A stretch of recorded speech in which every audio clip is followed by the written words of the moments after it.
Magandang umaga, standby lang dito sa bakanteng lote. Ayan. Nakitambay lang,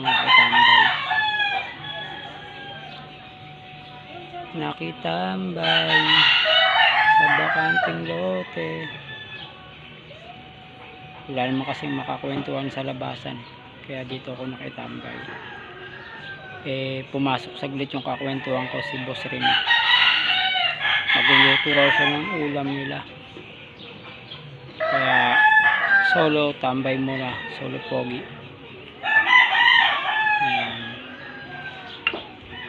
Ayan. Bakanteng lote.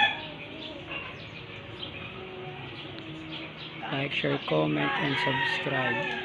Kahit na rin ang notification bell para laging updated sa simple nating video.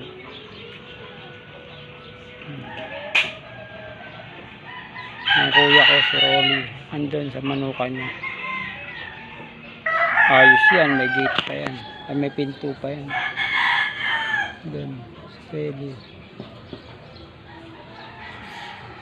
naglalaba. No edit muna tayo, wala munang edit. Tiyaga lang, sana may manood lagi, kahit pa dalawa, isang viewer lang, okay na yun, naiipon naman, views naman din kahit pa paano, basta 1 minute pataas lang, okay na yun. Okay rito, parang probinsya, maraming manok. No edit, para lang naka-live pero okay na yan.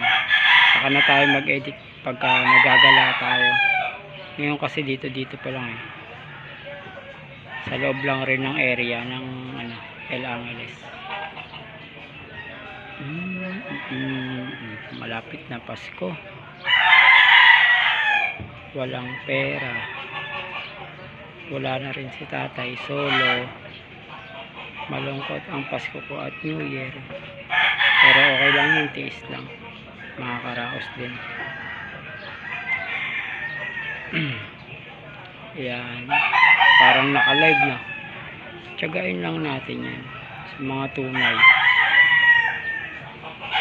Iwan na rin kayo ng comment para alam natin kung saan nakakaabot yung vlog natin na simple, diba? Kahit simple lang, malaking tulong rin yan pag naka-survive yan, diba? Hanggang dito na lang, Brad Mio TV. Ingat sa mga papasok ng trabaho at sa school. Yan, ingat din sa mga pauwi galing trabaho. Brad Mio TV.